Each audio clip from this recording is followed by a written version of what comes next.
정시 모집의 대략적인 것들입니다. 정시 모집이 이렇게 대략적인 70% 컷 이렇게 나와 있죠. 서울권을 이렇게 다 이렇게 인문계열 있는 거 다 합산해서 이렇게 평균 낸 겁니다. 한 96, 95.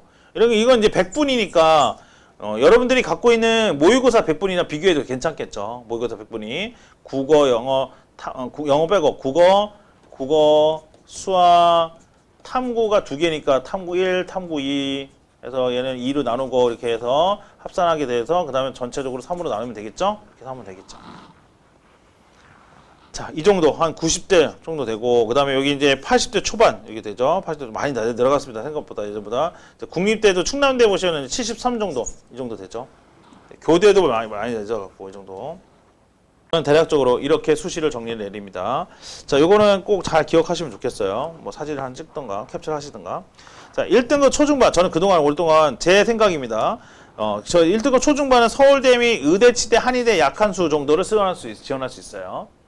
의대는 저는 1.3으로 보고 있는데 아무튼 제가 이따가 정리해드리고 이 정도. 그 다음 1등급 중후반입니다. 1등급 중후반은 연대 고대 또는 서성한이 이럴 수 있어요. 근데 왜 연대 고대와 서성한 같이 묶었냐? 연대 고대는 수능 체제가 있어요. 종합전형에 수능 체제가 있어요. 서성한이 별로 없거든요. 그렇기 때문에 비슷한 결과가 나온다는 거죠. 그래서 연대 고대는 수능 체제가 있어서 고대 같은 경우에는 뭐 2등급 초반, 2등급 중반도 합격할 수 있긴 하죠. 하긴 하지만 아무튼 이 정도로 넓게 봤다. 그래도 실력 있는 애들은 일반고에서는 1등급 중후반이 연대 고대고 얘는 수능 체제도 맞춰야 되고 서성한이는 그 정도 아니다. 그래서 1등급 중후반 해야 된다. 서성한이가 뭔 대학인지 알죠? 연대는 연세대, 고려대, 서는 서강대, 성균관대, 한양대, 이화여대 이렇게 되는 거예요. 대체로 이런 부류입니다. 이렇게 그룹을 져요. 2등급 초반 또는 1등급 후반까지도 봐야 돼요. 이과 애들은 1등급 후반도 봐야 돼요. 1등급 후반까지도. 이럴 때는 중경외시 정도. 중앙대, 경희대, 외국어대, 한국외대, 시립대죠. 이렇게 그룹을 써요. 비슷한 점수대예요.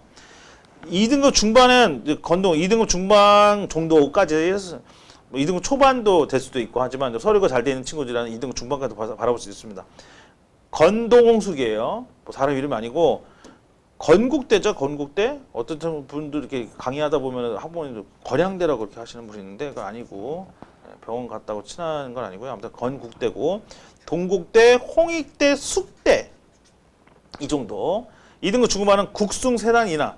무슨 뭐 자동차 뭐 사람 이름 뭐 인하가 사람 이름이 아니고 국민대 국민대 높아졌죠. 숭실, 세종, 단국대 죽전 캠퍼스 거기 용인 쪽에 있는 거 인하대, 인하대는 어디? 인천. 아주대 어디? 수원 여기입니다. 이렇게. 최근 들어서 이 서울권 단국대, 인하대, 아주가 아주 좀 힘들어해요. 수도권이 요즘에 애들도 수도권보다 서울권을 많이 진학하려고 하기 때문에 오히려 우리는 또 이런 걸 더 노릴 수도 있죠. 그렇죠? 인하대, 아주대. 그 다음 3등급 중반, 2등급 중반, 3등급 초반 뭐 더 볼 수도 있고요. 저는 서울 여학생들 중에서 서울권의 대학을 가고 싶은 친구들은 근데 성적은 3등급이야. 그런 친구들 서울권 여대를 공략하라고 합니다. 뭐 서울여대라든가 뭐 서울여대, 동동여대, 뭐 이런 거 있잖아요. 여대도 있잖아요. 그런 대학을 노리면 괜찮습니다. 그 다음 최근 들어서 충남대가 점수가 많이 낮아졌어요. 특히 문과 점수가 많이 낮아졌습니다. 3등급대에서 4등급대 또는 5등급 초반까지도 충남대에 한번 해볼 수 있다. 충남대가 많이 낮아졌습니다. 그 다음에 공주대 한밭대 더 낮아졌어요. 4등급에서 5등급대 또는 서류가 잘 되어 있는 애들은 5등급 중후반까지도 됩니다. 5등급 중후반 또 6등급 초반도 될 수 있어요. 진짜로 많이 낮았습니다. 그래서 어떻게 하든 수시 관련된 노력을 한다면 지역 국립대도 할 수가 있다. 그래서 지금 공개하는 겁니다. 지금 공주대 한밭대도 옛날에 그런 데가 아니에요. 많이 낮았습니다. 진짜 많이 낮았어요. 그래서 4, 5등급 때도 해볼 수 있다. 뭐 이렇고요. 자, 그 다음에 이제 대입 상담할 때 여러 가지가 있겠지만은 우선은 모집인원 변화. 모집인원이 많이 감소했다. 다른 조건이 똑같은데 모집인원이 10명에서 5명은 줄었다. 그럼 내신은 상승합니다. 입시 결과는 상승해요. 올해 상승할 가능성이 높아요.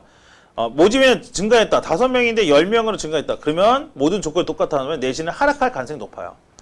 수능 최저의 기준. 수능 최저가 뭐 세기합 11등급을 맞춰야 되는데 12로 완화시켜줬어요. 완화시켜줬다는 것은 다른 사람들도 많이 최저를 맞춘다는 거지.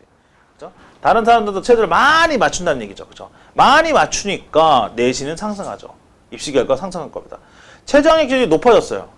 그래서 전문가들이 옛날 뭐 전년도와 비교를 하는 거예요, 맨날. 최저학력 기준이 11등급인데 10등급으로 너무 어려워졌어. 그러면 최저를 못 맞춘단 말이야, 애들이.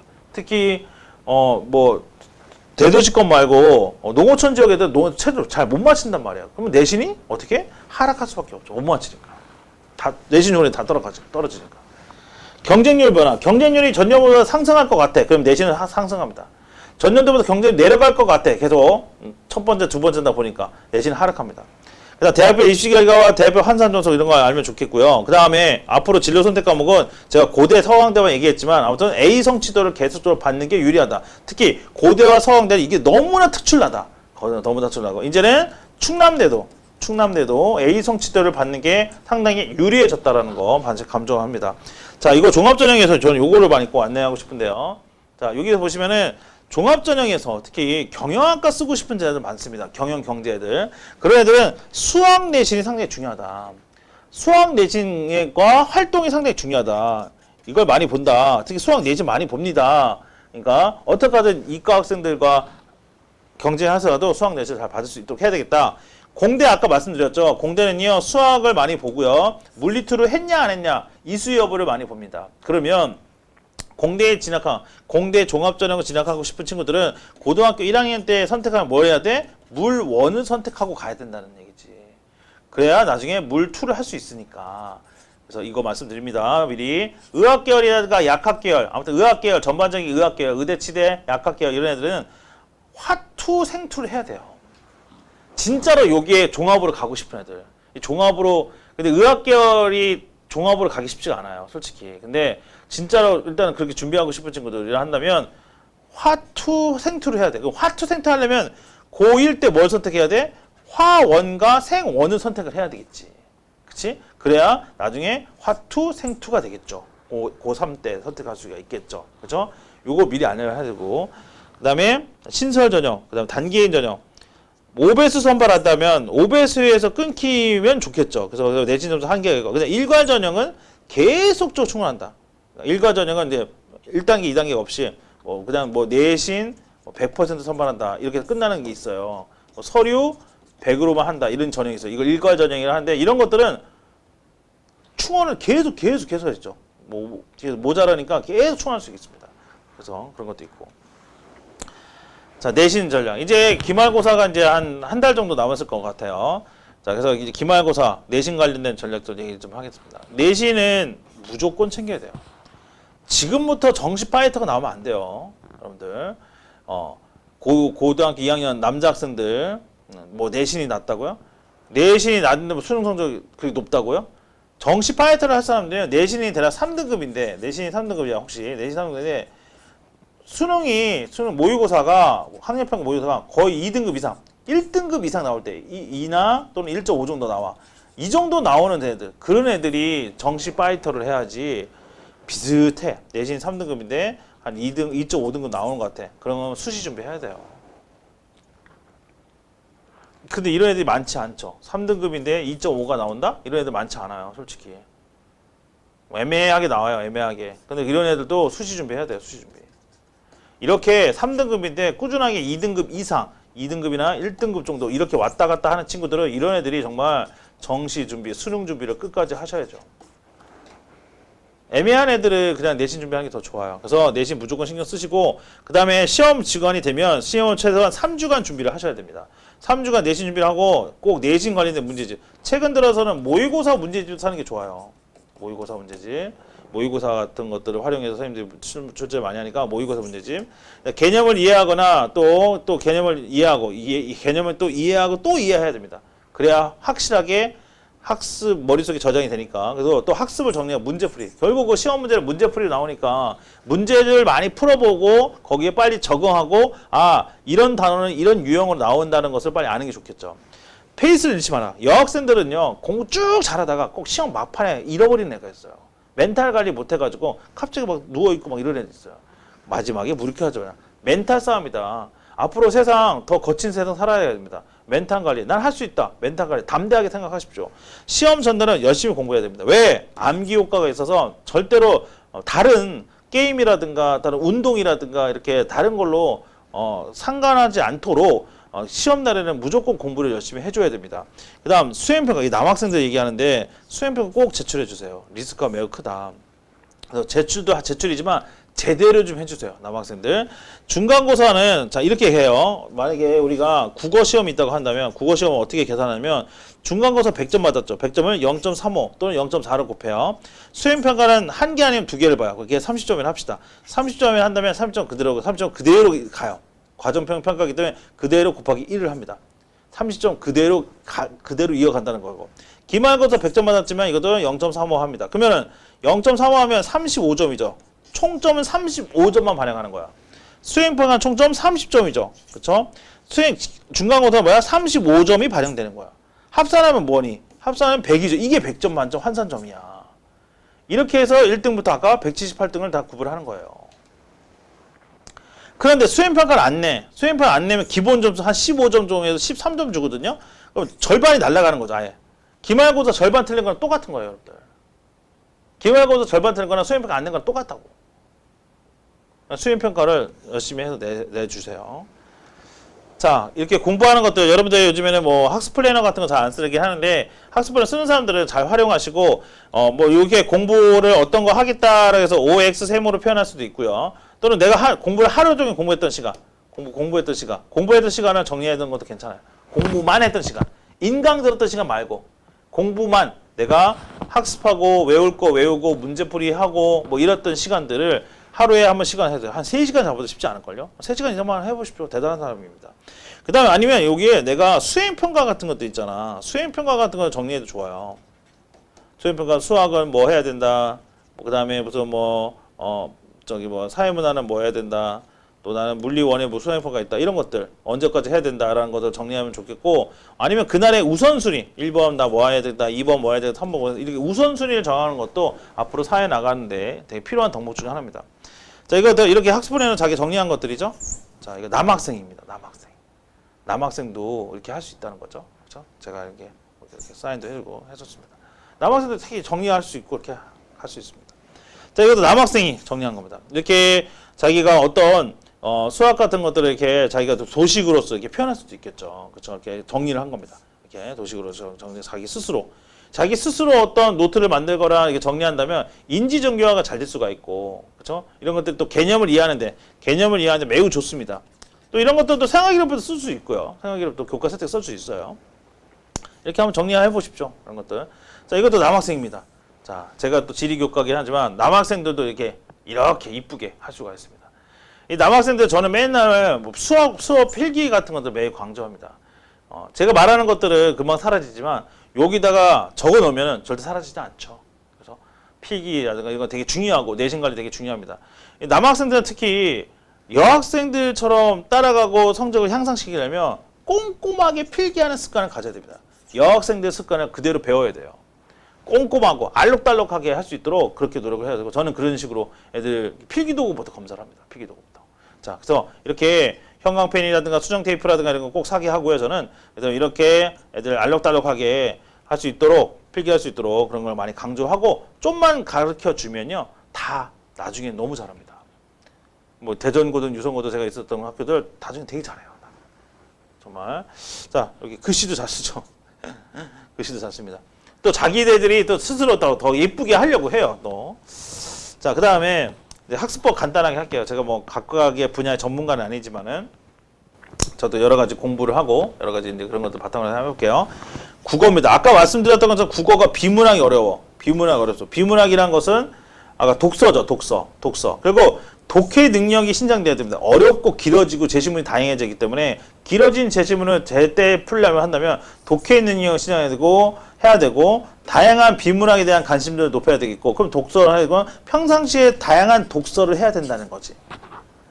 독서는 많이 들었겠지만 이제 이런 것들이 실질적으로 수능 영역에 나오기 때문에 다양한 독서를 해줘야 된다는 겁니다.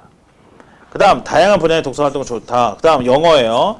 영어는 외국어예요. 우리나라 과목이 아니에요. 그러니까 뭐예요? 단어가 다르죠. 그렇죠? 단어가 다르니까 단어를 외워야 되죠. 단어를.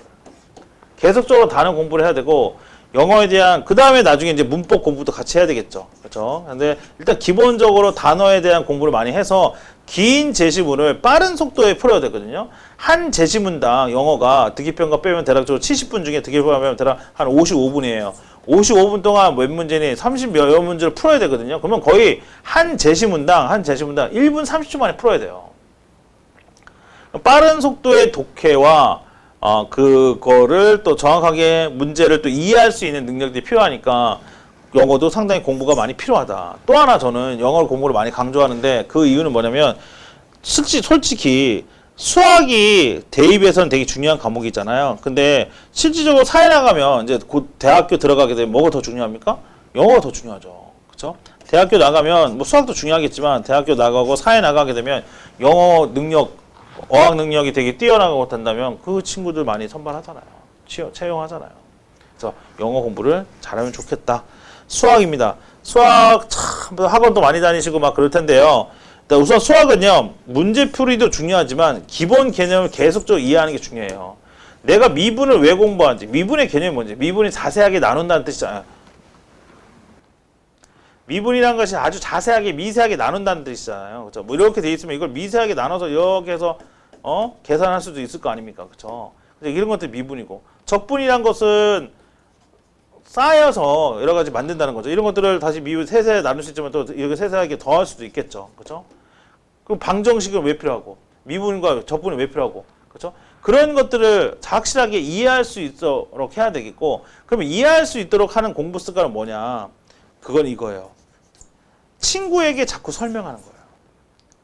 우리가 학교에서도 멘토, 멘티 역할을 해요. 멘토 같은 것들 많이 활동을 하거든요. 학교에서도 대부분 다 합니다. 멘토 같은 거 많이 하는데 그런 것들을 다른 친구들에게 내가 3등급이라 하더라도 내가 4, 5등급 친구들한테 알려줬으면 좋겠다. 내가 5등급이라 하더라도 6등급, 7등급에게 알려준다. 이런 것들이 돼야 수학을 자꾸 알려주고 자꾸 설명해야 내가 모르는 개념과 또 걔가 질문하다 보면 또 내가 또 몰랐던 개념들이 있어 또 공부하게 되거든요. 설명을 해줘야 돼요. 그리고 아들, 딸한테도 물어봐요. 너 미분이라는 과목을 왜 배우는 거야? 미적분은 뭐 하는 거지? 이렇게 질문을 한번 해보세요. 방정식이 왜 필요한 거지? 함수는 왜 필요한 거야? 뭐 이런 식으로 질문을 한번 던지게 해서 정말 그냥 단순한 문제풀이가 아니야. 진짜 그런 것들이 없으면 그냥 단순한 문제풀이죠. 근데 그런 질문을 던졌다는 것은 그거에 대한 기본 개념, 내가 이것을 기하를 왜 배울까? 뭐 건축이라든가 이런 거 쓰지 않겠습니까? 그런 것들에 대해 답변을 할 수 있다면 기본 개념을 알고 있다는 거죠. 그런 것들은 우리가 학부모로서 또 충분히 건네줄 수 있는 질문 아닌가 싶어요. 자, 그러면 학부모의 역할 또 정리했습니다. 학부모의 역할. 자, 이거 제가 이런 것도 다들 강의 때 하는데 방송 이렇게 유튜브는 처음 얘기하네요. 학부모의 역할입니다. 학부모의 역할은 우선 학교 일정과 교육 과정을 좀 파악을 하셔야 돼요. 그래서 정기고사, 학력평가, 대회, 요즘 대회는 그렇다 쳐도 수행평가, 뭐 성적평가 등 아무튼 학교의 일정과 교육 과정 같은 것들을 좀 정확하게 파악을 하고 또 학교에 여러 가지 행사가 있으면 설명회라든가 행사에서 그런 거 좀 바쁘시지만 참가해서 학교의 분위기라든가 이런 것도 파악 좋겠고 학생부의 성적표를 받으면 애들 성적표 주거든요. 특히 남학생들은 성적표 보낸단 말이에요. 그러면 받으면 꼭 보고 분석을 하세요.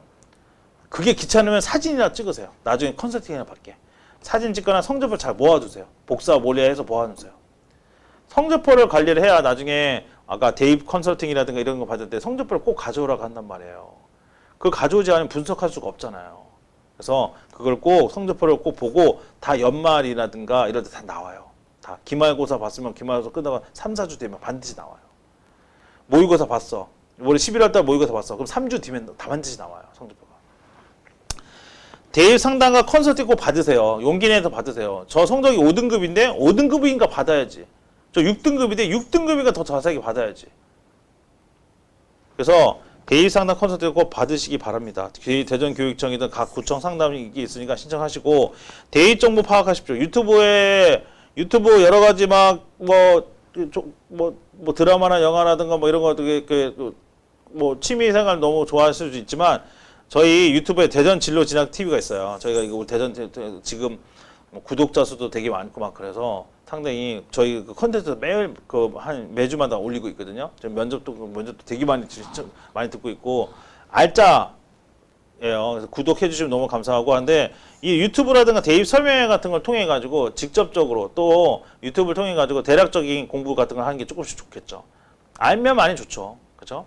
그다음 담임 선생님과 상담하자 이거예요. 저는 제 강의 들었으니까 이제 담임 선생님하고 상담하자.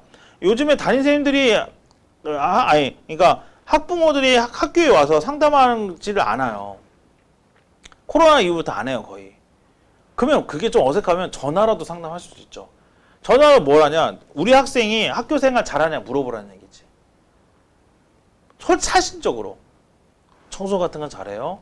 학교에 밝게 웃고 다니나요? 말을 잘하고 뭐라고 수업 시간에 혹시 질문 같은 거 잘하고 엎드려 자고 있냐? 이걸 냉철하게 물어봐야 돼요. 선생님들, 담임 선생님들은 좋게 얘기할 수밖에 없잖아요. 그렇죠? 그렇지 않고 사실적으로 얘기해 달라. 많이 자면 많이 잔다. 이렇게 해서 학생의 학습 상태를 파악해야 돼요.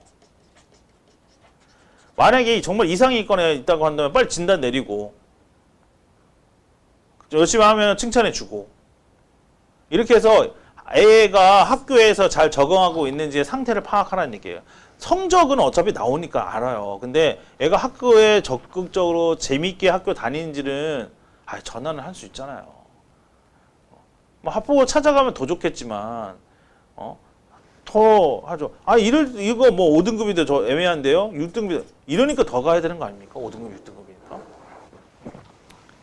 그 담임 선생님들 전화한다고 해서 싫어하실까요? 그렇지 않습니다. 다들. 그래서 꼭 받으십시오. 자, 그 다음에 사교육 선생님들. 자, 사교육 선생님들과도 상담 좀 하세요. 아니, 사교육 선생님들도 뭐 실력이 능력이 많아요. 그러면 우리가 사교육에 지금 돈 뭐 몇십만 원, 50만 원, 60만 원에서 학원 다니고 있고 뭐 가입 받고 있어요. 그러면 얘가 지금 잘하고 있는지 없는 건지를 정확하게 판단해 보셔야 될 거 아니야. 왜 사교육 선생님들한테 전화를 안 해? 전화를 해봐야 될 거 아니야. 더 비싼 돈 냈는데. 애가 잘하고 있는지, 뭐 성적은 잘 안 올라가고 있어. 그럼 좀 노는 것 같아. 그럼 전화를 해봐서 정확하게 냉철하게 똑같이 학교에 했던 것처럼 학교도 전화하고 학원도 전화하는 얘기예요. 저는. 학교만 전화하고 학원엔 전화 안 해. 비싸다고 그런 거예요? 아니잖아요. 당연히 전화하셔야 되잖아요. 그래서 학원에서 얘가 정말 잘하고 있는지, 학원도 중요한 교육기관입니다. 그래서 그 선생님들한테 정확하게 이 학생의 정확한 학습 태도라든가 학습 상태를 정확하게 물어보셔요. 전화한다고 안 잡아먹습니다. 그건 당연한 권리예요. 그렇죠? 그 다음 시험 기간 때 같이 노력하십시오. 이제 곧 시험 기간입니다. 그럴 때 같이 노력해 주시고 생활기록부 작성 관련해서 교과 세트 같은 거 있잖아요. 그런 것들 좀 도움 줄 수 있으면 같이 힌트라든가 같이 고민해 주면 좋을 것 같아요. 또 대화. 여기 아버님들 들으시면 꼭 대화 좀 나누세요. 저도 아들하고 대화 나누기 쉽지 않은데 대화 좀 나눠서 뭐 맛있는 거 먹고 이렇게 해야 되겠죠? 그래서 대화 같은 거 조금이라도 관심 갖고 힘내라 관심 갖고 하는 것들 이거 되게 커요. 대화. 너무 잔소리도 중요하지만 또 대화도 나누고 같이 이런 강의를 통해서 강의하다 보니까 그 선생님이 같이 대화를 나누고 맛있는 거 사주려고 뭐랬다고 해서 그런 식으로 접근하셔도 좋고 자꾸 학교 일을 자꾸 물어보시고 이런 거 물어보셔요. 퉁퉁거리겠지 남학생들. 퉁퉁거릴 겁니다. 여학생들 말 잘한다고 하는데 남학생 퉁퉁거리는데 그러면서도 걔네가 슬금슬금 느끼는 게 있어요. 네.